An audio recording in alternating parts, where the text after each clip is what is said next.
Hello, good day, class. So, in this lecture video, we will be talking about string or string manipulation. So, in the previous lecture video, nahuman ako discuss about one-dimensional array or simply arrays and the two-dimensional array. So, those are introductory lang to sila sa arrays. Actually, there are more to know about arrays, especially when kana bitaw mo magpasa na mo og array from different functions. So, kana siya um, uh, directly manipulating the array using the memory allocation.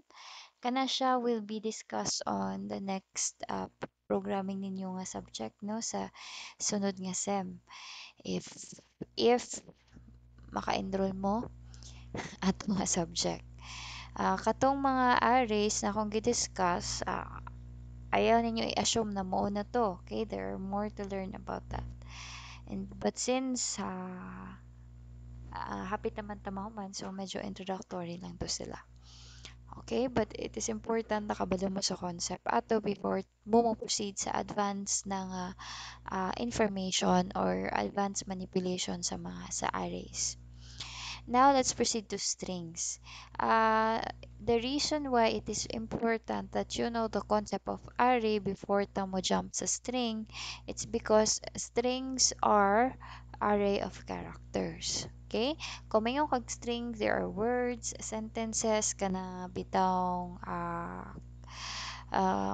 kanang a group of characters no, that forms into a word or a sentence or something like a code, something like that. A combination of numeric and alphanumeric characters are called a string. Your name is a string, your ID number is a string. Okay? So, di man siya matawag nga integer, di siya matawag nga double or long. No? And it is also not just a character. Isa ramang ka letter ang character. Now, it is noteworthy no to know that a string is important when you code, 'di ba? Yung sa man din sa Facebook ng pag-store sa inyong name or yun sa man na nila ng magsuwat mo sa status ilang ma-display or something like that. Ma-store nila yung birthday, mo mga status and so on. It's because they are using strings, no? Okay. So, string are basically the array of characters. Bali, nagsunod-sunod ni sila nga characters. No? Muna siya ang string. So, characters including mga spaces spaces, new line, special characters such as comma, dot, mga sharp, mga bitaw, string, something na ay string, kaning mga at symbol, sharp symbol, kaning dollar sign, kana question mark, they're considered as characters as well, special characters. So there are, kung imo na silang grupo, no, they can be considered as a string. Okay, so string is used by programming languages to manipulate text such as word and sentences. Mani siya akong giingon.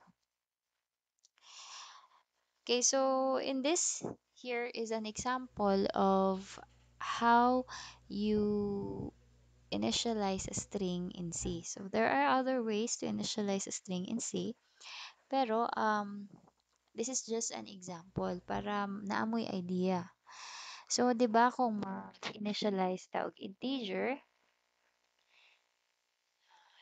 'di ba? For example, int array 1, 2, 3, 'di ba? So if kaning ang claim is that an array, a string is an array of characters, so mura nagyapon in ani instead of int, char siya, diba? Kay kani it is an array of integer man. So string is an array of characters. So char ang ato ang data type sa ato ang array. Muna siya. And then name sa atong array, tapos open close and the content of our array here. Now notice ang kada element is a character. Now in C, if we recall sa atong first nga discussion no sa katong data types, characters are represented in inside kaning single quote. Okay, so characters na sila. If for example magbutang kag 1 but na siya single quote na, it is considered as a character na ni C, di na siya integer. So basically kaning kada element niya are all characters kay naaman sila kaning single na kaning asa tawag aning apostrophe something like that or single quote. Okay, so now notice nga naa ni siya nga character sa last. Ma'am, unsa ni siya nga character? This is called the terminating character string, terminating character. Kani siya, kani siya nga symbol, mo ni siya ang indication ni C nga humana, mo ni siya, humana ang inyuhang string. Okay? Humana ang inyuhang array. So, kani siya, sa kada declare ninyo character array or string, nagin siya sa last. And it is important, especially kung inganiyon ninyo pag-declare ang inyong string, na naa ni siya sa last para na ay indication ang C na ang R ang last character sa string. Okay? Ano siya? Kaming character before siya will be the last character of the string. And this is the indication that the character or the string of character is ending na humana. Okay? So, this is backslash 0. So the same ra gihapon sa array since a character is like an array, I like an integer, di ba? Ako naman ang na-discuss, marami siya integer kay katong sa ASCII chart ito. So kada character naman siya representation ng integer. So it's like character ng integer itself, but it is represented as a text man. So na siya kaugalingon niyang data type as character. Okay, so since a character is most likely similar naman siya sa integer and uh, ang mahitabo is that um, and also since an array of a string is just an array of characters, it is similar na gyapon sa murag array, di ba? Nagkasunod-sunod ra na ang ilahang memory location sa ato ang memory. Okay, sunod-sunod ra na sila. So, if ang age nasa 65518, since this is the first element sa atong character array, ang sunod will be on the next memory location. Now, notice nga tag-isa ra, no? Isa ra ka byte ang isa ka character. Now, it depends on the compiler, but most of the time, no, si char character na close. Okay, so for a while. Okay. So most of the time, our character is a 1 byte ra ni siya. Okay? So, scratch dito kung giingon na pareha ni sila sa integer. But basically, pareha man gini sila sa integer. But since naka-ASCII naman gud ang value sa kaning characters, no, it is easy to store. So, isa ra ka byte ang iyahang kinahanglan. So, mo ni siya ang inyong nakita, no, 65518CH, tapos nasa 65519CA, tag isa ra ka byte. But if this is an integer, usually tag 4 bytes or 6 bytes na siya. Tapos, if float, lahi po na siya nga byte dire But again, this is a array. So, ang kada element sa atong array, if it is arranged in the memory, is arranged one after another. Tapad rin na sila. And then sa pinaka-last na dayon is the katong terminating a character, which is the backslash 0. Okay? So that is an introduction on what string is. Okay. Now this is a way in initializing a string na itulo ka pa maagi. First is to automatically just declare the entire string itself. No need to represent it as murag gyud og array, no? Because it is already a character array. Bright naman na si compiler, mo-assume na siya nga, string ni siya. So, no need to initialize this as uh, uh, an array gyud, no? Katong integer array or katong array nga akong gi-discuss. Kay again, this is a special type of array. It is a string man. So, pwede ra siya ing anion. Inside a double quote, ha? Double quote. Tapos, inside your double quote is your string. Notice na wala siya nagbutang ani sa pinaka-last. No need na. Kaya again, your compiler already know that this is a string, so no need to add this one at the ending kay siya na mudungag ana. Kay again, kabalo naman siya nga string ni siya. So once ma-encounter niya yung end sa last, tapos makarealize siya nga, uy, human na, yan na nang butangan og ani sa last. Okay, so muna siya ang first method. A second method is this one, katong kanang classical, kumbaga murag himo gid niya as array ang ato ang string, no? Now there's wala ni siya sayop nga pagka declare, it is acceptable.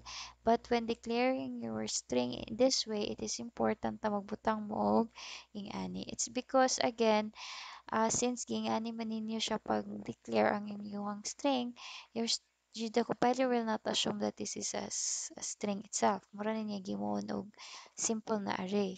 So, munang dapat so, in other words, di siya magbutang og gingani sa last automatic. So, kamo na mo butang ana.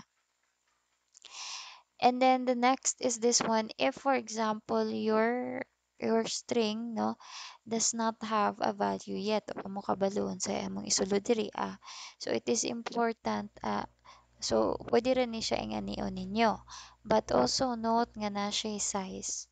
Now if you want to declare a string that is wala pa'y value, no, or i-input pa ang value or further pa sa code makitaan ang value, it is important na magbutang mo og size daan sa atong string.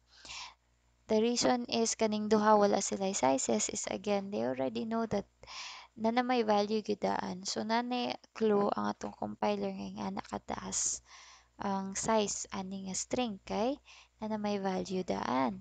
Kani wala man. So wala siya idea og unsa kadako sa memory ang iyahang i-allot pila ka blocks, no?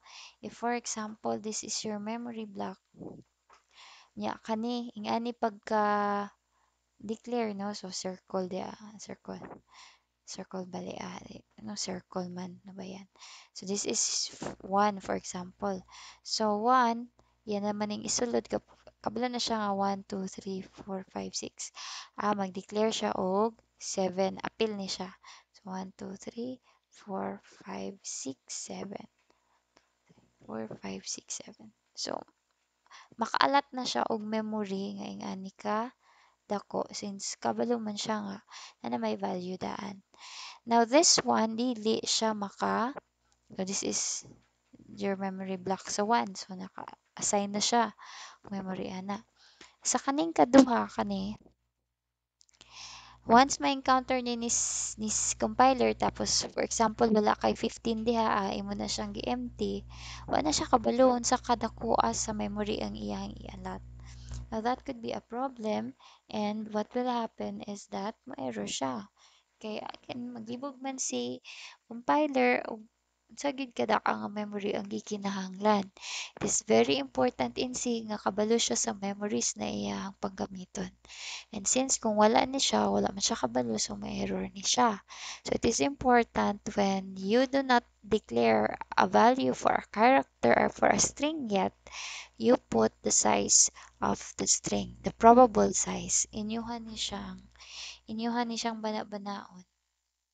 Na for example, nag-declare mo og variable na mo store og name sa student. Now, inyo na siyang bana-banaon og usually unsa ka kataas ang mga names, no? Pila ka characters ang mga name nag-exist. So, siguro wala naman tingali name nga mas taas pa sa ingon tag 200 ka characters, di ba?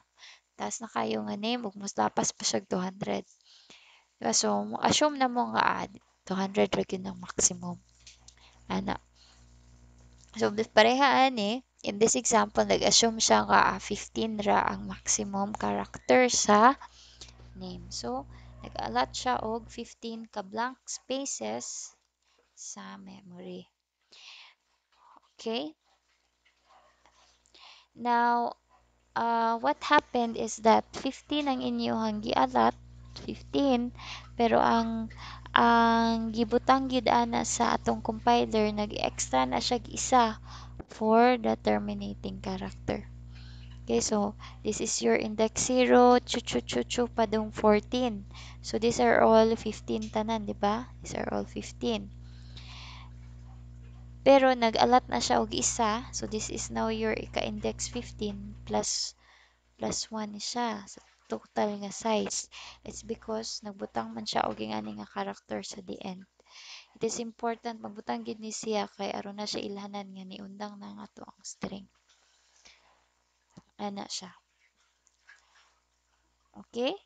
So if you experience more in string manipulation, makakabalo ra mo gud ug unsa ni kagamit ning terminating nga character, unsa siya kagamit sa inyong pag-code, magamit na ninyo siya.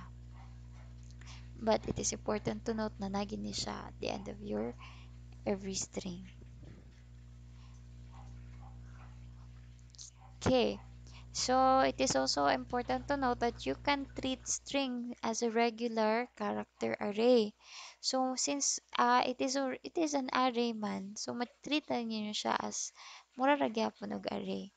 So in this example, we declared a string that has a value cleansman. Okay? Cleansman. So cleansman, nanay sulod ang ato ang array daan, which array nga name ang ngalan sa variable daan. Now what happened is yang gi-print ang kada element atong array, so you can do that. So as you can see atong padak-o, no, as you can see here, since this is 1 2 3 4 5 6 7 8, so basically kay nag-start man ta sa 0. So this is tama ni siya ika-7th na index, di ba? So ang gibuhat ani nga code is that iya lang gi-print ang kada isa, no, ka character, since this is an array. So kung ato ni siyang ibutang sa memory, ani ni siya gitsura. So we have K, L, I, N, S, M, A, N. Okay, so nga na yung itsura sa memory. Okay, this is an array raman gyapon. So kung ato na siyang i-for loop, unya isa-isahon nato ang kada element aning array, of course, mo-print ni siya ang kada isa. So ang magawa sa ani nga print is katong naa sa array, which is Kinsman. Ingana. Okay, gi-increment raman ni siya. So at I is equals to 0, gi-print niya ang sa tong nasa index 0, which is K. Next, I++. So, sa atong I karon nahimo nag 1 unsay nasa index 1 sa ato ang string, it is L, and so on and so forth. Hangtod, abot og 7. And then, human na dahil ng atong code. Now, there is an easy way to print an entire string. No, pwede mo mogamit og, wala dahil siya nagbutang dire. Okay. Pwede mo mogamit og print %s. Okay. So, I will present an example of that later. But since ang ato ang gi-istoryahan ron is treating string as regular array, nga ni siya. Pwede mo makamanipulate sa string as just a regular array. Okay, so another way of doing this is using the terminating character. So kaning before nga code, nagamit ta og size ni Klinsmann, which is 7. Now there are times nga wala gid ta kabalo sa exact size ato ang string, di ba? Especially if user input siya. If user input siya, pareha aning kaganina nga example, for example kani siya. Do ato as siyang gi-set as 15, no? Tapos ato lugar gipa-input sa user, enter your name, tapos ang iyahang name is just for example, ang iyang name is just for example, Alra, or kung ano ra iyahang name, Ace. So, tulura. So, ang mahitabo na ang nasa index 0, A, nasa index 1, C, and nasa index 2, E. Tapos, ang the rest, ani, will just be an empty nga, um, will just be an empty nga string. 'Di ba? Ay, empty nga character, wala ni siya sulod. And ang buhaton ni C, since wala man na kumpleto tanan no og butang diri sa sulod, ang kaning pinakalas kaning terminating ibalhin niya diri as at the end. Kay again, tulo ra may nagamit sa 15 na atong gialat. So para makabalo ang user nga di na nahuman ay si compiler na tulo ra ang nagamit sa 15, magbutang siya og terminating nga character the end aning tulo. Though actually 15 gyud ang naalat ani. Okay? Alat gyud siya. So kaning the rest nasayang ra ni sila. Dili sila magamit. Pero at least nag-make sure ka nga mas na makaabot or makastore ang imuhang kani nga string array ay imong character array makastore og taas-taas nga ngalan. Okay, but in instances nga parehaan ni tulo ra ka buok ang character sa name, no? Pwede ra sad siya but pero daghan siya masayang here. Okay, so basta kay isud sa inyong brain na if for example pareha aning nahitabo tulo ra ka characters, ang buhaton ni compiler is magbutang siya og terminating nga character at the end. Okay? Sa kaning tulo. Do 15 di gid pasabot na nagi siya sa last. Basta kay ang kaning terminating character at the end gid ni siya sa katong characters, no? Ngatong naay sulod kumbaga. Okay, so unta nakagets akong point. So kani siya pwede nga niyon since kabalo man ta sa size ni Klinsmann, so ato siyang gi-7. So ma-print gyud ang tibok Klinsmann. Another example is to use the terminating character. Once this is encountered, muundang na atong string, meaning nahuman na. Kay again kani siya, this is always found after your string. 'Di ba? So para tong akong giingon kaganina, so this can be used as an indication nga human na ang string, so you have nothing more to print. So mo ni siya ang example ani. So in this case, kung atong tanawon no, once this is encounter, muundang na og sulod. Undang na ni siya og execute. Muundang nag-execute si while. So pinakauna name I, so unsa man ang atong I, it is 0. So say nasa index 0 sa atong character array, it is K. So K is not equal to terminating character man. So mo print si K dire. Then it will increment. So atong I now becomes 1. So unsa may nasa to ang index 1 sa ato ang string, it is L. So again, L is not a terminating character, so mo print si L dira. And so on and so forth. So mo print ni I, mo print si N, S, M, A, and N. So this is index 0, 1, 2, 3, 4, 5, 6, and 7. Now, once na moabot na si I sa 8, no? 8. Now, unsa may naa sa name index 8? It is already a terminating character na. Kaya again, at the end of every string naaman ni siya. So, nanin ni siya sa index 8, kumbaga.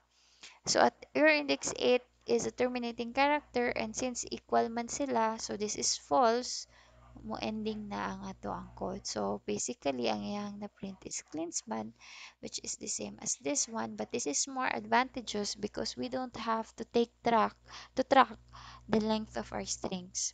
Okay? So, inga na siya.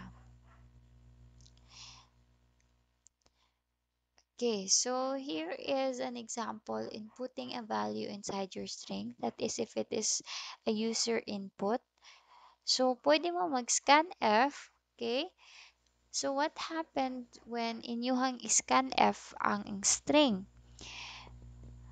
Once mo hit mo og enter, ang kaning terminating nga character iyan ang i-insert. Okay? Iyan ang ibutang sa last. So for example, kani siya gnidagan. So we have char name 25. So nag-allot na dayon si compiler diri og 25 ka blocks sa memory. So we have 0, index 0, 1, 2, 3, and so on to index 23 and 24. Now what happened is that kani siya, okay, so nag-i-allot na. So afterwards, i-print na din enter your name. So, ikaw nga user, mag-enter na ka sa imong name. Now, my name, for example, is Regine. Okay, that's my name. So, kana akong i-input. So, mabutang siya dire. So, una ko og type og R, and then E, then G, I, E, N, and then after typing N, ako na pwede nang i-enter, di ba, usually.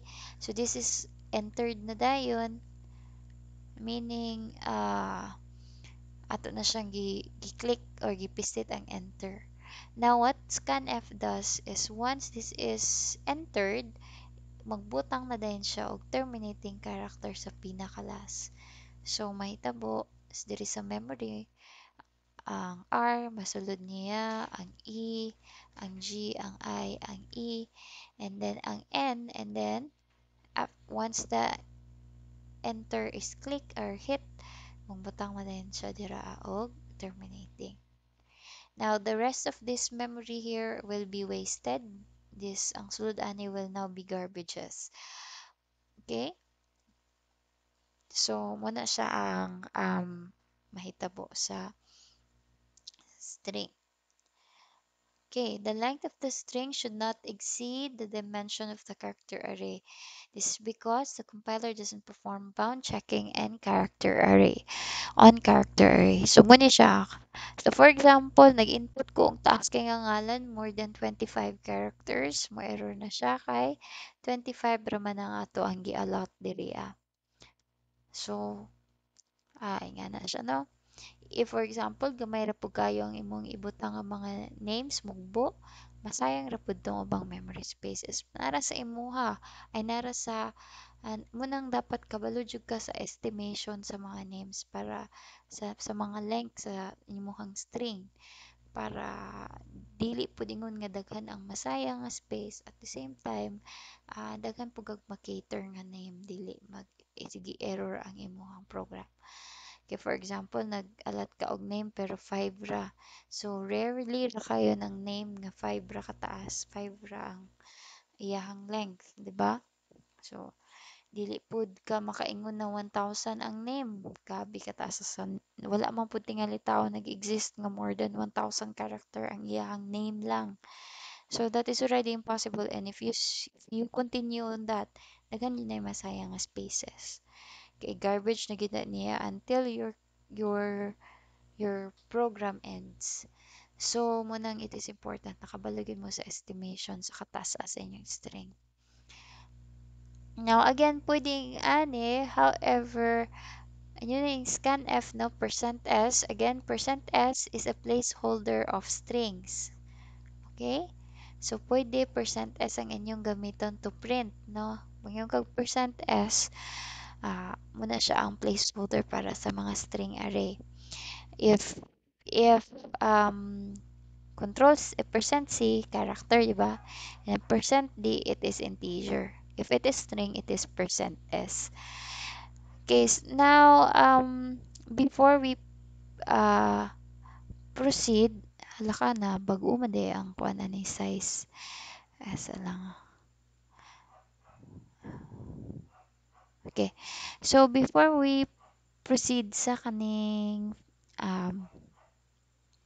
sa point, no, notice na wala siya ampersand dira ang part, di ba? Wala siya ampersand, di ba? Usually kung mag-scan f ta og integer %d na lugar tapos ibutang na to siya sa a, di ba? Dapat na siya ampersand. Di ba nag-ingon man ko nga ampersand is like a character that tells your compiler where A is located in the memory para masulod niya dadto. So mura siya og kanang tig-tuod no, tig-tuod og dapit na siya nga variable nag-exist sa memory. Now, in string, you don't need to add this one. Okay, you don't need to add the ampersand because it is a little bit tricky and it is kind of like an advanced information. Okay, it will be explained further sa next nga subject ani. But it is important to note that in a character array, the first no kaning first na memory location sa inyuhang index 0, kaning memory location sa index 0 is the value of of this one, of your uh of your string. Okay, ing ani ni siya, ing ani ana lang siya paghuna-huna. Okay, para masabtan kanitanan kung ing anion nimo pagsulat ang imuhang character or imuhang character string, for example name 0, it is equivalent to r, di ba? Kaya naman siya sa index 0. So may nasa index 0 nga value, it is the character r. For example kaning Regina akong gi-input. If, for example, ang imong ibutang is just the name without this open close bracket, without specifying the index, ang value ani is the address of the name itself. The address of this variable. Okay? The address of the variable. Okay? So, for example, kani si R is at address 0011. So, kaning si name ra, kung name ra imong ibutang diri ang okay.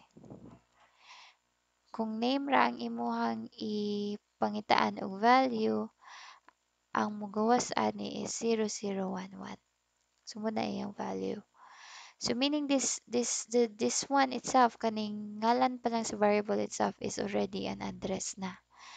So in other words, there is no need for an ampersand. Okay, there's no need for this one. So mo nang pag scan F wala na siya nang ginahanglan ani, it's because this is already an address itself. Kabalo na dayon si C nga nadira nakalocate ang ato ang character array or ang ato ang string. Okay? Now ano to, please put that in mind para mura ba ginakasagari makita na ko nga sayop no kay magbutang sila ampersand though it is not really needed anymore. Okay, now the problem with scanf is that once makakita siya special characters such as new line, mga or enter, di ba? Makuha na nimong new line pag mag-enter ka or kanang space, blank space or tab kana. Once ma-encounter na ni scanf, mo automatic muundang na siya. Okay. Iyan na siyang i-treat as enter kanitanan kaning special characters. So for example, kung mag-input ko sa ako ang name, if ever duha ka book ako name no, man taog um John Jacob iyahang name. If John Jacob yung name naman is space. So once mag-input na ka sa John and then you hit the space, mundang na si scanf kaya na ni siyang i-consider as enter. So ang kaning Jacob di na siya ma-save. So ang mabutang ra sa string array is just John ra. So pasabot si scanf is not capable of receiving multi-word string. Isa ra ka word. Now, scanf is very useful magamit ninyo if you are very sure nga ang string is only one word. Like for example, inyong ID number. ID number does not contain any spaces or any tab, di ba? Isa ra gyud siya ka word, 101000166 or 1910012. So kani this is an entire word itself, isa ra man eh. Wala may spaces in between, walay dots, walay tab. So this is considered as one word. So pwede ra scanf mo ang ibutang igamiton. But for example, kaning pares ani name, it is very common for a name to have spaces. So scanf is not a suitable way in accepting or putting a value in the string. Unsa may gamiton? So there is here is an example of that, no? Nagparanda ko ani. And then I entered Regina Casato. Now, do duha ka buok, no, dili man siya mo terminate actually si scanf, ipapadayon kaniya og sulat hangtod na maka-input ka og enter.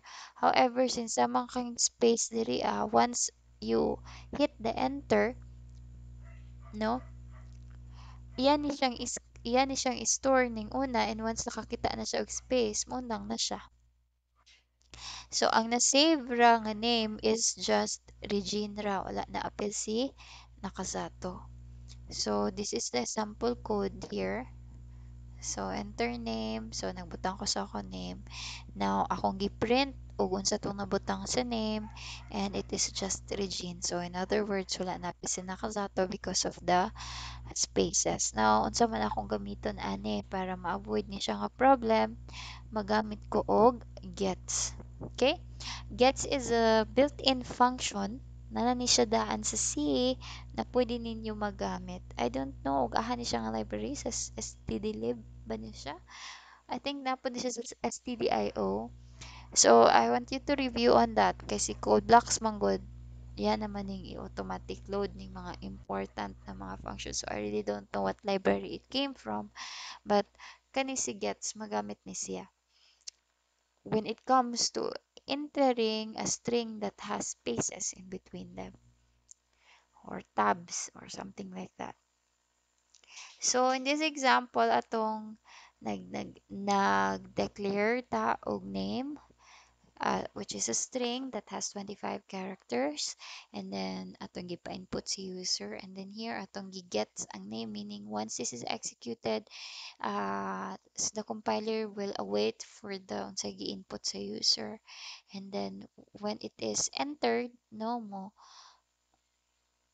ila ding store tong unsa man ganitong nakuha niya diri ang name, yung store sa kaninga variable. And then the next one is we use puts. Okay, gets and puts are like scanf and printf, partner ni sila. But you can use gets without puts, and you can use puts without gets actually, but usually pair gid ni sila. Now atong puts is like a printf, mura ni siya printf actually si puts. But the problem with puts is wala di ka pwede diri makabutang og new line. Okay, so dili ka pwede bali makabutang og parehaan ng percent %d tapos nana diri ang unsay naa kang percent %d. The capability of puts is pwede na diretso ra variable name ang imong ibutang, no? Muna na ang iyang unsa may value ani sa sulod mo na iyang i-print. Di na ka manginahanglan ato mga percent %d, percent %d, percent %c. However, the problem with puts is that if ang variable name mismo ang imong ibutang, dili dapat wala kay laing characters or strings diri so katurog yung variable name ang imong ibutang diha na-gets ninyo, di ba? Tanawa ang code, wala niya giisa si hello ug si name. It's because kaning isa variable man, so wala siya kauban lain, dapat siya ra gyud. So in this case, the problem is that puts can display only one string at a time, so isa ra ka string, and places the cursor on the next line. So after this hello, nana din sa ubos ang name natong gi-enter. Okay, so another way on, kay medyo hassle man si puts, kay dapat tag new line man siya. And then tag isa ra ka string ang iyahang ma-print sa kada puts para di ka magbalik-balik og sige puts, no? Pwede nimo i-pares si gets ug si printf. So once na gets nimo si name, imo gamiton si printf, that is acceptable. That is also acceptable. Okay, so there is also another way in putting a value inside a string na ma, ma, m- makuha niya pati ang space, no? Pwede kani inyong gamiton kani siya. So instead of just a regular percent %s, di ba? Percent %s raman gid na. Instead of percent %s ra, pwede mo magbutang og murag regular expression. So regular expression or regx, you will learn about that later na as you progress with computer science. But just i-constant na lang ni sa inyong mind. Kaya kung ako pa nang further explain, medyo lusod man gud siya. Kay medyo advanced naman siya nga topic. But uh, instead of just a regular percent s, magbutang mo diri as ato nga before the percent and after the percent and before the s, magbutang mo diri murag specification, no? Kani nga specification mo ni ang magsugo ni C nga oy nani siya special case na percent %s. So in this case, this is a special case na percent %s wherein pwede siya pwede makakuha si scanf og spaces. I dili niya i-terminate bale. So makadawat gyapon siya og spaces. So katong kaganinang Regina Casato, ma-store to niya. Okay? If ma-store ni niyang tibok kuan biski na space diri sa tunga basta ang anion ninyo pag percent %s. Okay? Pwede ra. If you really want to use scanf, pwede ra nga naon. Pareha man yata ni sila. Okay, um so that is how you use the string or to input values inside the string. Usually you use the gets and you use the scanf in this format. Now, there are a lot of library functions. No, there are a lot of header files that aids or help you in manipulating strings. Okay, again, string is a very important data type. Daghan data in this world that is a string. Your name, your birthday, your IDs, your things, 'di ba? Ano pa may mga data ninyo, yung course, inyong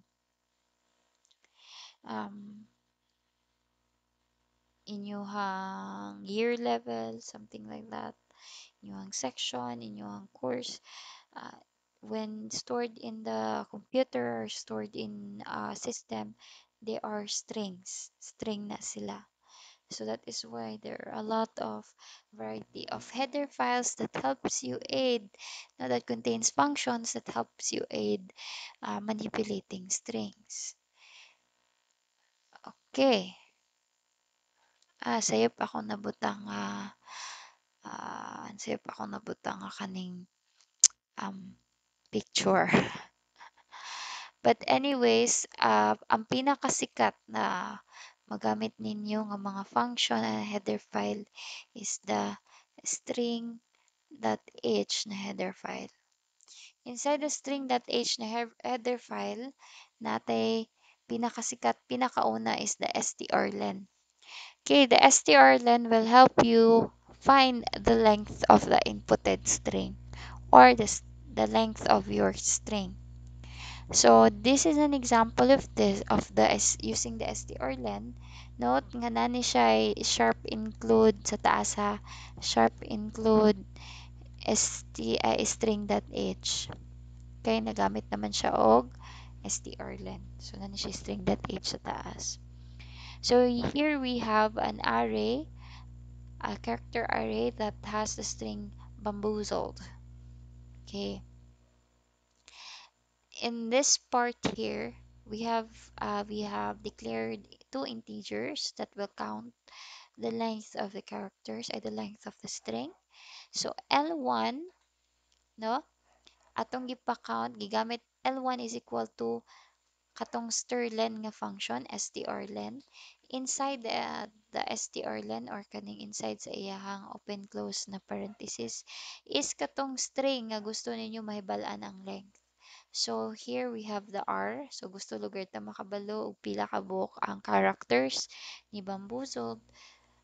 Muni siya ang atong gamito na code. And then ang buhaton na ni strlen is iyahang ibutang diri No, this is a function man, di ba? Ayahang ibutang ang value or ang length ni array kang len1. Okay, so pardon my voice, medyo cracky akong tingog. Hindi na kaya siya nga naka-clear. It's because gabi naman good and medyo uh, tired na ako ang voice.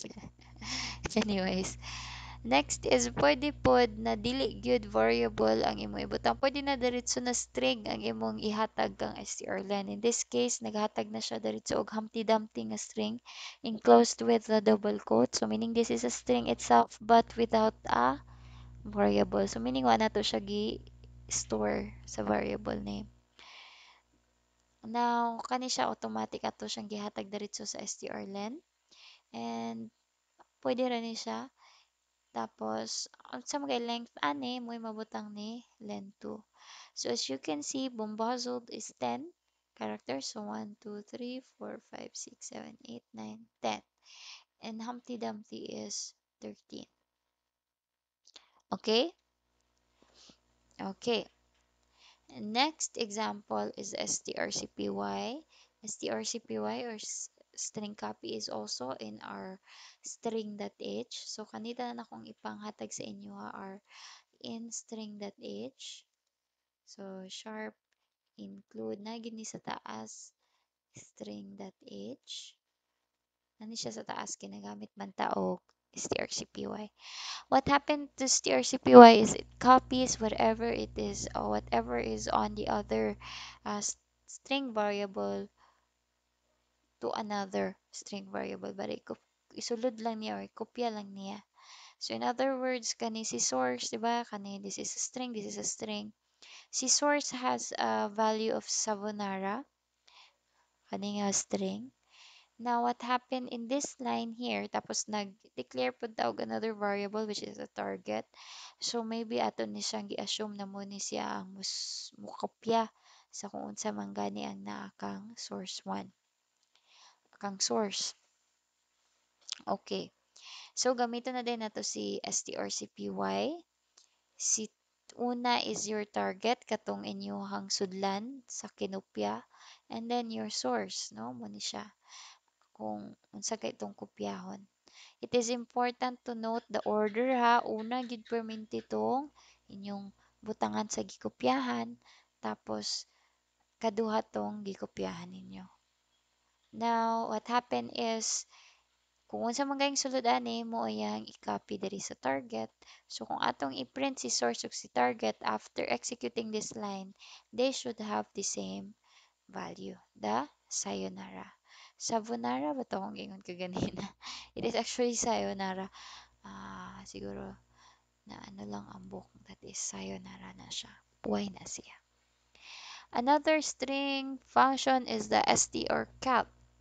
strcat or concatenate siya. Again, it is na po ni siya sharp. Include na ni siya sa string.h nga function ning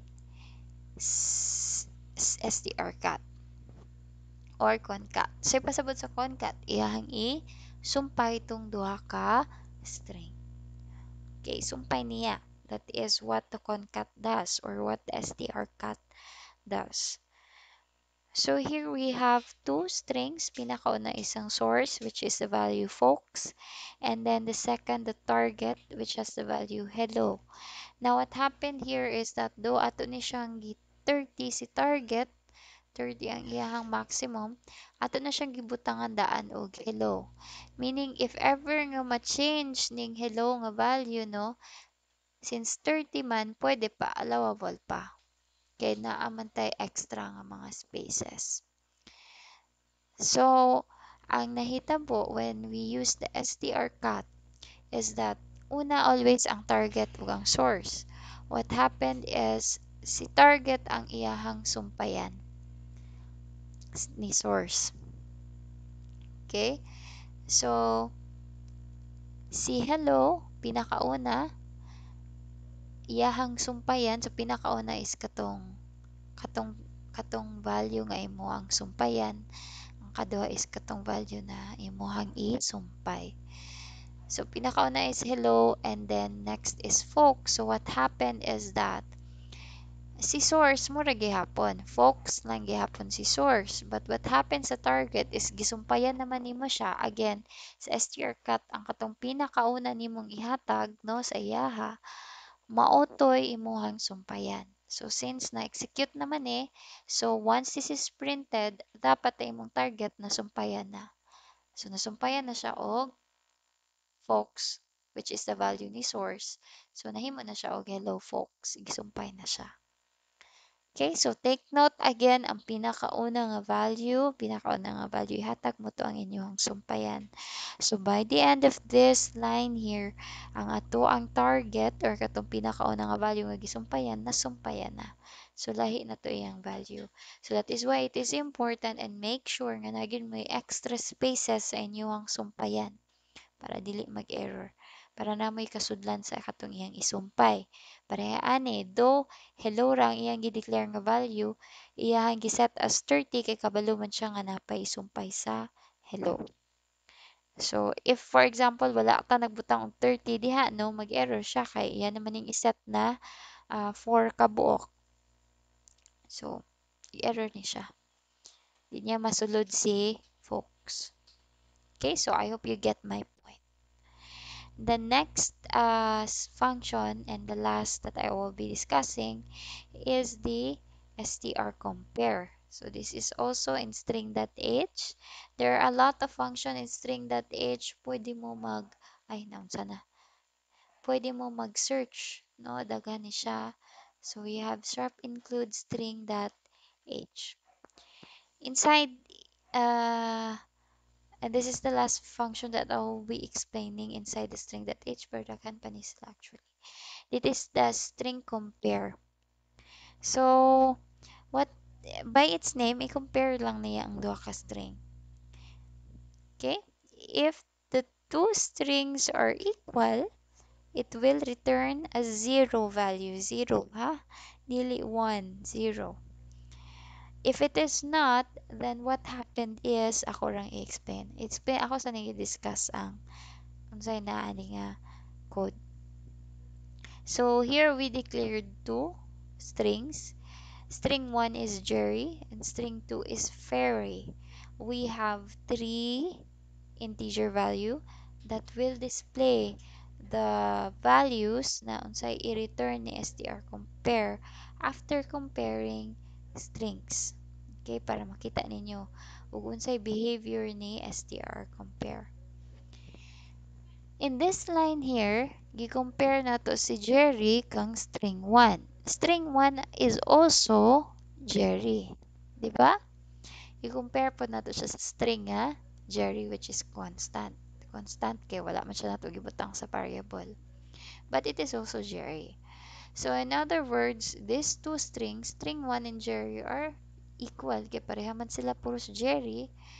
So, ang i-return ni str compare should be the value of those strings that are equal, or those ang yang i-return nga value should be value na murag result if ang duha ka string nga yang i-compare is equal. Okay, so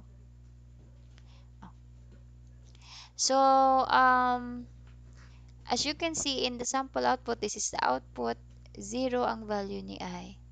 So in other words, if the two strings are equal in string compare, ang iyang i-return is 0. Okay? Remember that. It is not 1, but it is 0. Nasipyat na ko ani sa una sa ako undergrad and naglabad yun ako ang ulo kay nganong, di ba kung mag-if statement ka, ang 1, anything that is non-zero, is true. Di ba? Now, natingala ko, nganong si str compare 0 if they are equal. So, muna siyang makalibog. So, that is why it is important na inyo dyan siyang dumdumo na si str compare if pareha ang duha ka character or string ay i-compare, 0 na iyang i-return.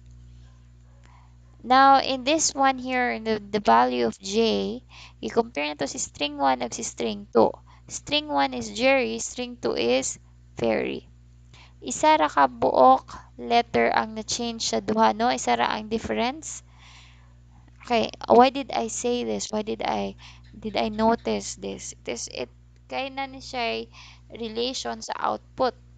Anong 4 ang nigawas niya? Okay, kung mag-ato tang mag-alphabet ta, A, B, C, D, E, F, G, H, I, J.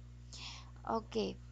So, since si Jerry ug si Ferry, ang naglahi naman nila nga character is si J ug si F, what the string compare really does is this one. Take note ha. Iyahaning tan-awon ang kada ASCII representation sa kada characters. Tapos, iyang i-minus sa katong aha manggani i-compare. Kana ang iyang buhaton. 'Di ba? Iyang i-minus. So, for example lang ha, 0, example lang ni, wala ko nagtanaw sa ASCII. Jerry, ang ASCII value ni Jerry is, for example,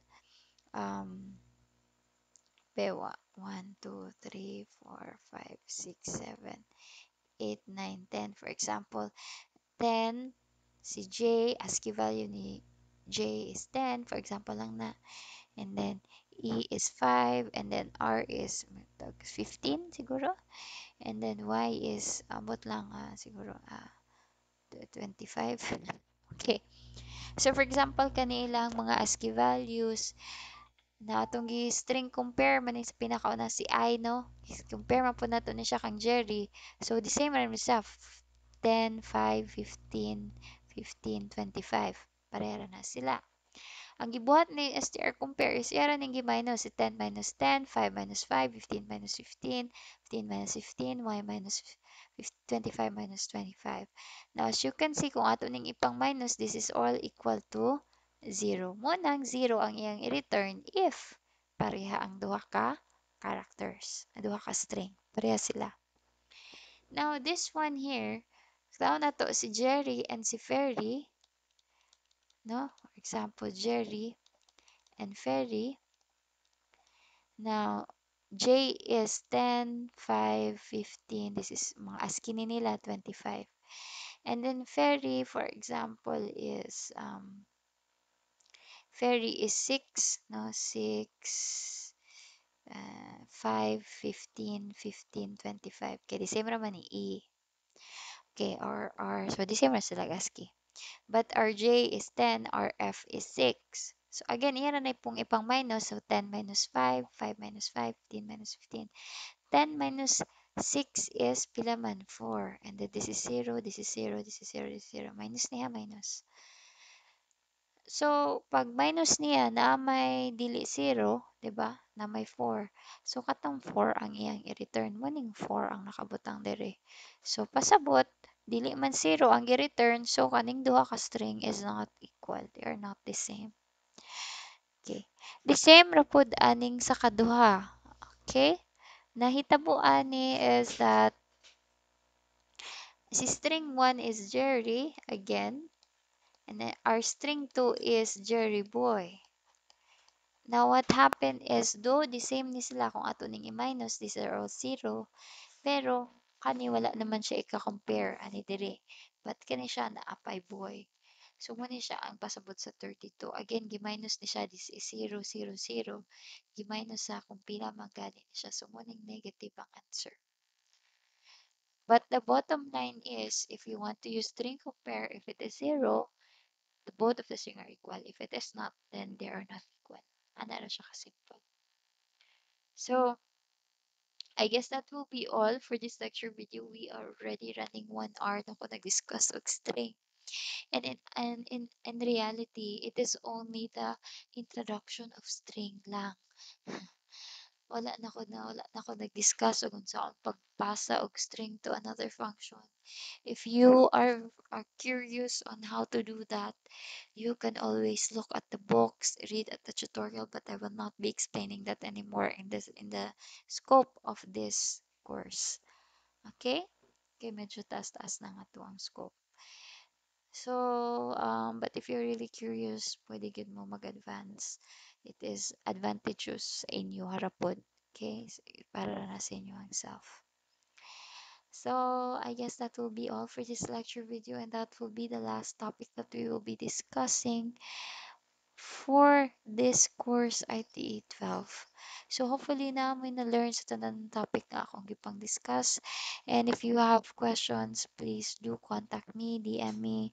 Ayaw mo pagkaulog pangutan na sa ako. If you want a clear discussion, mas clear nga explanation, you wala ta mo gipungan na mo tanaw lang lecture video at the same time mabasa sa libro. And practice coding. Okay, so mura gyud na makatabang sa inyo. Practice makes perfect gyud na tinuod gyud na siya. So I guess that this is the last topic that will be discussed in ITE 12, and I guess this is a proper goodbye. Kaya mo na ni siya ang last na entry nako sa playlist. And that will be all, class, and thank you.